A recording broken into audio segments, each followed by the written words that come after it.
نحمدہ ونصلی علی رسولہ الامین المکین الحنین الکریم الرؤوف الرحیم اما بعد فاعوذ باللہ من الشیطان الرجیم بسم اللہ الرحمن الرحیم۔ واجب الاحترام ساتھیو، اللہ تعالیٰ کا بے پناہ لطف و کرم اور اس کا احسان عظیم ہے کہ جس کی توفیق سے ہم اس کے ذکر کے لیے اس کے گھر میں جمع ہیں۔ آج ہم اپنے سبق کا آغاز سورہ البقرہ کی آیت نمبر 174 سے کریں گے، جس میں اللہ کریم نے ارشاد فرمایا: ان الذین یکتمون ما انزل اللہ من الکتاب ویشترون بہ ثمنا قلیلا اولئک ما یأکلون فی بطونہم الا النار ولا یکلمہ اللہ یوم القیامت ولا یزکیہم ولہم عذاب علیم۔ اللہ کریم ارشاد فرماتے ہیں کہ بے شک جو لوگ کتاب کو جو اللہ نے نازل فرمائی ہے چھپاتے ہیں اور اس کے بدلے حقیر رقم قیمت وصول کرتے ہیں، وہ لوگ سوائے اپنے پیٹوں میں آگ بھرنے کے کچھ نہیں کھاتے، اور اللہ قیامت کے روز ان سے کلام تک نہیں فرمائے گا اور نہ ہی ان کو پاک کرے گا، اور ان کے لیے دردناک عذاب ہے۔ یہاں اللہ کریم اصلاً جو خطاب کیا جا رہا ہے، جو مخاطب ہیں، وہ بنی اسرائیل میں یہود جو لوگ تھے ان کو مخاطب کیا جا رہا ہے کہ ان کے اندر یہ بیماری پائی جاتی تھی، جیسے کہ پہلے پارے میں بھی یہ ذکر گزر چکا ہے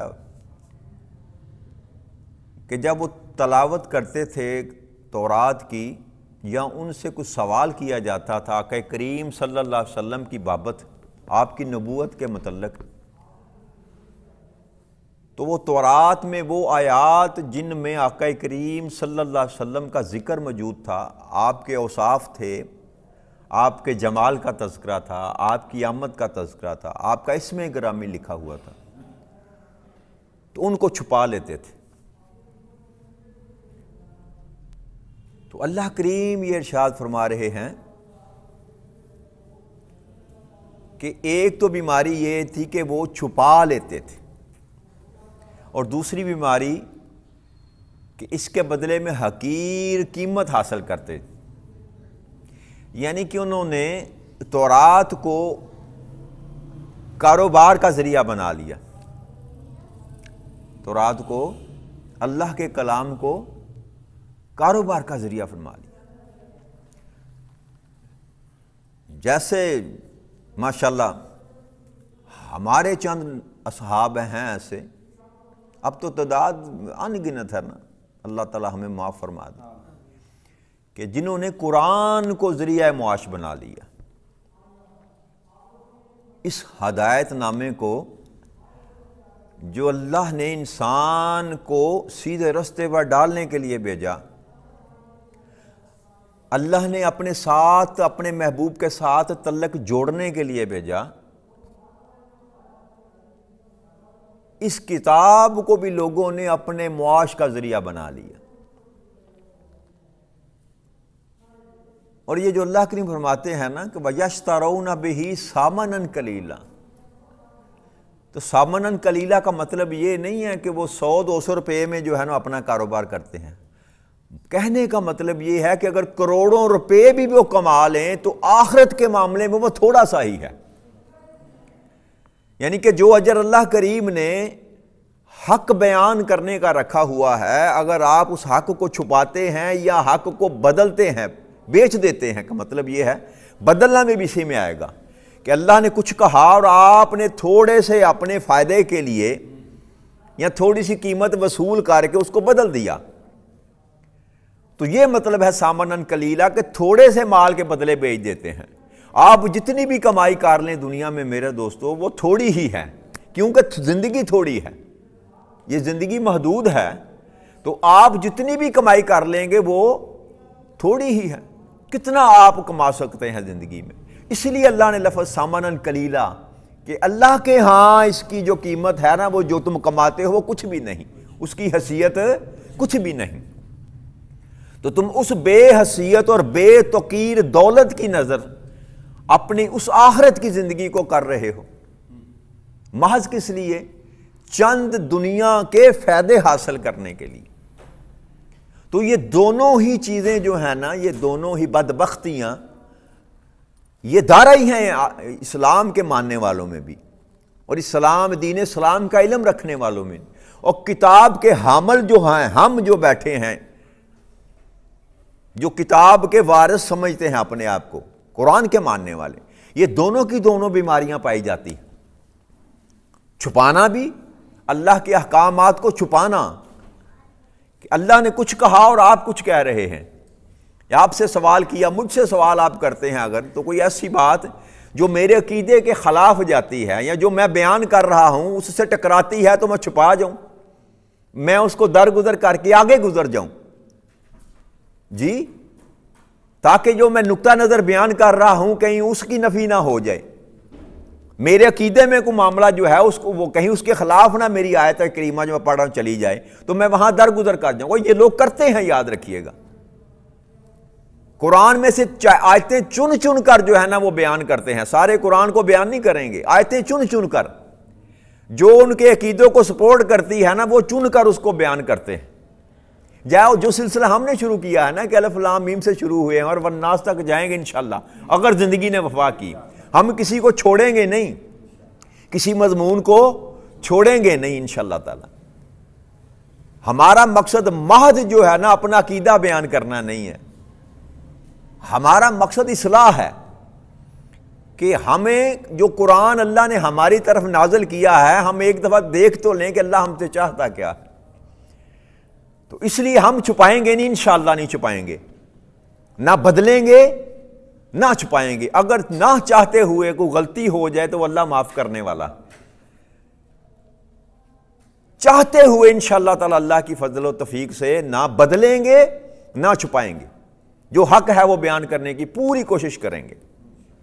باقی اللہ معاف کرنے والا. اگر غلطی ہو جائے، کوتاہی ہے، کجی ہے، علم ہے ہی نہیں، جاہل ہیں ہم، تو اگر اللہ کی منشا کے مطابق کچھ ہم بیان نہ کر سکے تو اللہ معاف کرنے والا ہے.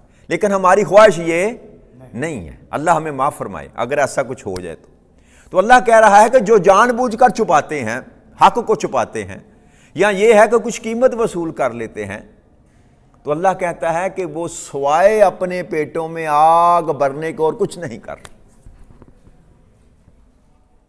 کہ وہ جو جمع کر رہے ہیں قیامت کے روز جب ان کو جہنم میں پھینکا جائے گا تو یہی مال جو ہے یہ پگھلا کر ان کو کھلایا پلایا جائے گا، اور آگ کی شکل میں ان کے بطونہم، ان کے پیٹوں میں یہ آگ بن کر جائے گا.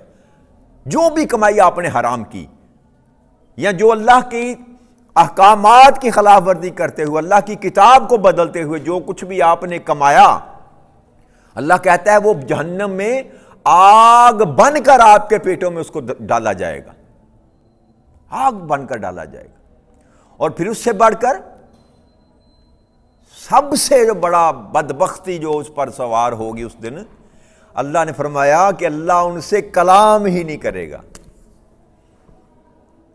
اب کیا بنے گا اس انسان کا کہ جس ہستی نے انسان پر کرم کرنا تھا، فضل کرنا تھا، معاف کرنا تھا، درگزر کرنا تھا، جب آپ اس کی عدالت میں پیش ہوئے تو وہ سب سے کائنات کا سب سے بڑا عادل آپ سے اپنا رخ ہی اگر پھیر لے گا تو پھر آپ کو کون بچائے گا؟ جس نے آپ کے لیے سزا اور جزا کا فیصلہ کرنا تھا وہ آپ کو دیکھتے ہی اگر اپنا چہرہ ہی پھیر لے گا تو پھر آپ کو کون بچائے گا؟ تو یہ اتنا بڑا جرم ہے، یاد رکھیے گا اللہ کے نزدیک. اللہ فرما رہے ہیں کہ جو ایسے بدبخت ہیں جو میری کتاب میں سے میرے احکامات کو چھپاتے ہیں یا اس کے بدلے قیمت وصول کرتے ہیں، تو میں قیامت کے دن ان سے کلام کرنا ہی پسند نہیں کروں گا. تو کیا بنے گا ایسے لوگوں کا؟ کس کام کی یہ دولت، کس کام کی یہ عزت، کس کام کی یہ شہرت؟ آپ نے اگر کلام کو چھپا کر، آپ نے کلام کو بدل کر اگر دنیا میں اپنا نام بھی کما لیا، مفتی اعظم بھی کہلا لیا، شیخ القرآن بھی کہلا لیا، شیخ الاسلام بھی کہلا لیا، کوئی بھی رتبہ اپنے آپ کو دے لیں، لوگ آپ کے نام کا ڈنکا بجے اگر پوری کائنات میں بھی، لیکن جو سزا قیامت کے دن آپ کے لیے اللہ کریم نے مقرر کی کہ تو جتنا بھی محترم و مکرم دنیا میں ہو، میری نظر میں تیری کوئی حیثیت ہی نہیں ہے، میں تو تجھے اپنا بندہ بھی شمار نہیں کروں گا، اس دن تو میں تو تجھے اپنا بندہ ہی شمار نہیں کروں گا، تم سے اپنا چہرہ پھیر لوں گا، تم میں تکنا بھی گوارا نہیں کروں گا، تو کیا بنے گا اس بندے کا؟ پھر اللہ کریم نے فرمایا اور نہ ہی ان کو پاک کرے گا، کہ انسان ہے، انسان کے وجود کے ساتھ گناہ ہیں لگے ہوئے، لاشیں ہیں، گناہ کی لاشیں ہوگی نا، اور کیا پلیدگی ہونی ہے؟ ہم تو نہا دہلا کر غسل دے کر دفناتے ہیں نا، ساری جو گندگی اتار لیتے ہیں، لیکن جس پلیدگی کی اللہ کریم بات کر رہے ہیں وہ انسان کے گناہ ہیں، وہ انسان کی بدعمالیاں ہیں، تو جو بدعمالیاں، جو گناہ انسان کے وجود کے ساتھ جائیں گے جب حشر میں اٹھایا جائے گا، تو اللہ کہتا ہے میں ان کو پاک نہیں کروں گا۔ کیوں؟ وہ جو رحمت کا معاملہ، جو کرم کا معاملہ، جو فضل کا معاملہ تھا، وہ تو رکھا ہی اس نے اپنے بندوں کے لیے تھا، اپنے فرما برداروں کے لیے رکھا تھا، ایمان والوں کے لیے رکھا تھا، جو سرے سے ہے ہی نافرمان، اللہ کہتا ہے اس کو میں پاک بھی نہیں کروں گا، ساری غلاظتوں سمیت اس کو جہنم میں پھینک دوں گا۔ اور تیسرا یہ فرمایا کہ ان کے لیے دردناک عذاب ہوگا، دردناک عذاب ہوگا۔ تو دنیا کی لذتیں اور دنیا کی شہوات کے لیے اللہ کے احکامات سے منہ پھیرنے والا آخرت میں اس کا کچھ حصہ نہیں ہے، اللہ نے بات کھول کر بیان فرما دی۔ پھر آگے آیت نمبر 175 میں اللہ کریم ارشاد فرماتے ہیں اولئک الذین اشتروا الضلالۃ بالہدی والعذاب بالمغفرۃ فما اصبرهم علی النار، کہ حقیقت میں یہی تو وہ لوگ ہیں جنہوں نے ہدایت کے بدلے گمراہی خریدی۔ اب سودا غلط کر لیا، خریدار تو بنے، خریدار دونوں سودے انسان کے سامنے ہیں نا جی، گمراہی بھی انسان کو اللہ کریم نے دکھا دی اور ہدایت بھی دکھا دی۔ اب اللہ کہتا ہے کہ یہ بدبختی ہے ان کی کہ ہدایت ہوتے ہوئے انہوں نے سودا گمراہی کا کیا، صرف سودا گمراہی کا نہیں کیا، ہدایت کے بدلے گمراہی خرید لی۔ ہدایت خرید سکتے تھے بھئی، یہ قرآن کریم جب آپ کو بتا رہا ہے تو کون سی چیز امر مانے ہے کہ آپ اس کو نہ مانیں؟ شیطان نے بہکا دیا آپ کو، دنیا کی لذت میں ڈال دیا، تو آپ گمراہی میں مبتلا ہو گئے اور قرآن کو حق ماننے سے انکار کر دیا۔ بھئی قرآن کا انکار کیسے ہوتا ہے؟ اللہ کہتا ہے وَأَقِیمُوا الصَّلَاةَ، نماز پڑھا کرو، اور شیطان مردود نے آپ کو بہکا دیا، پھسلا دیا، آپ کو اس رستے پر ہی آنے نہ دیا، تو آپ نے قرآن کا انکار کر دیا۔ کیسے انکار ہوتا ہے قرآن کا؟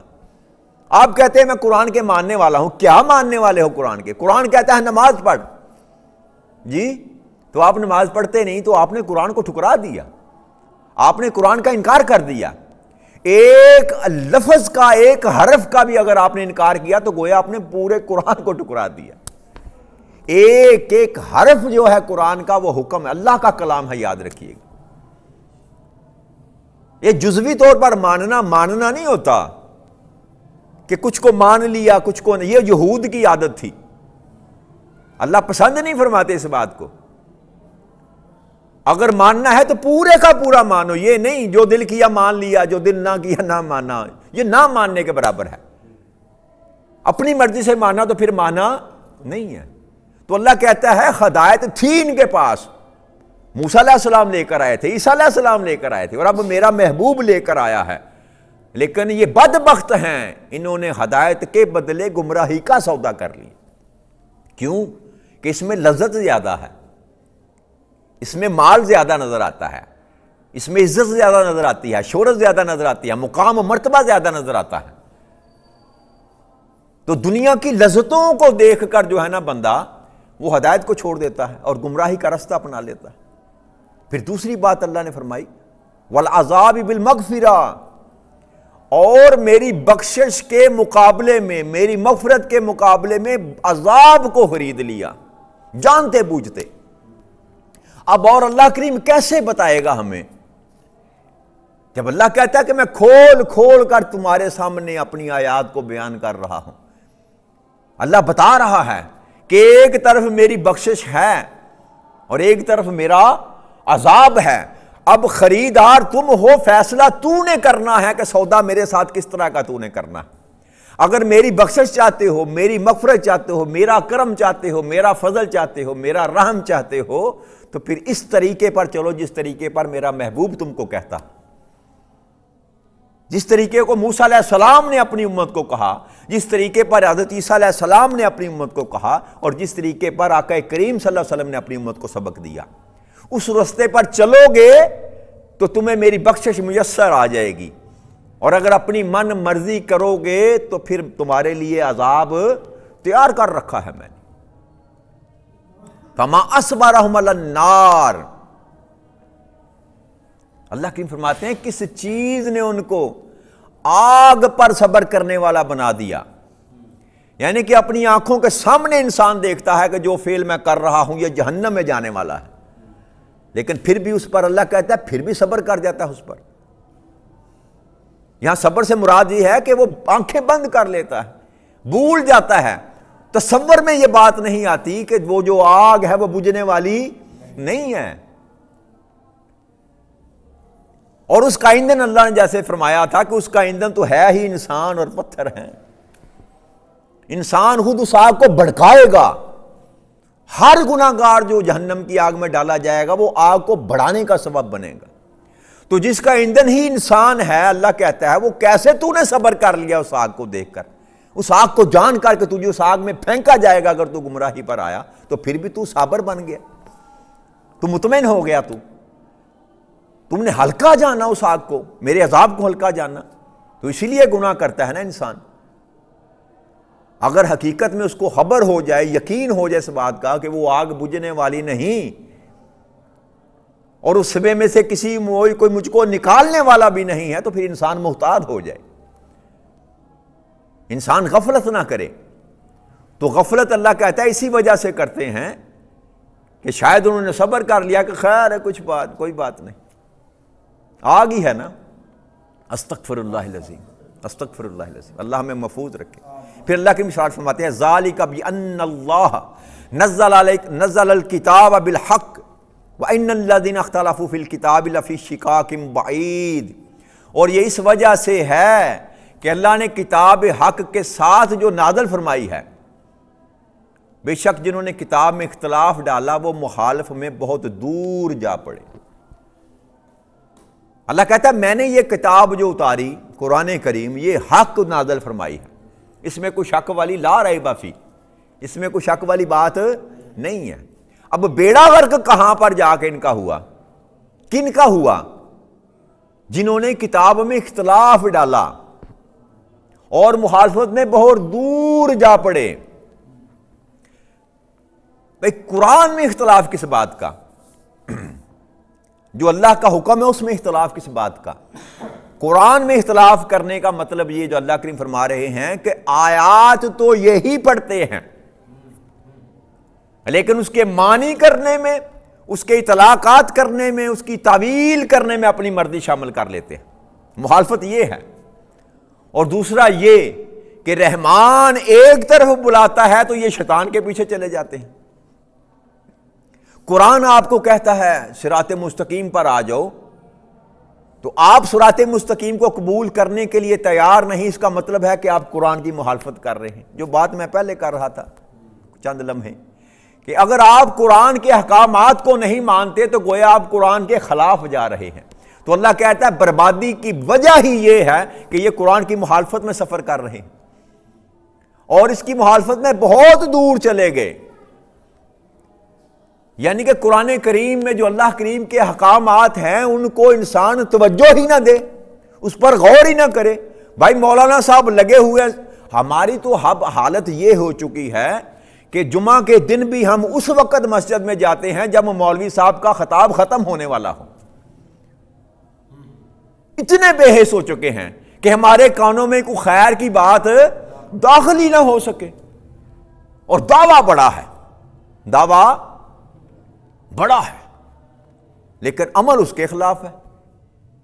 اللہ والے بنتے ہیں ہم، اللہ کے رسول کے غلام بنتے ہیں، لیکن عمل کیا ہے؟ نہ اللہ کی بات سننے کے لیے تیار ہیں، نہ رسول کی بات سننے کے لیے تیار ہیں. بس تماشے جتنے مرضی کروا لو ہم سے.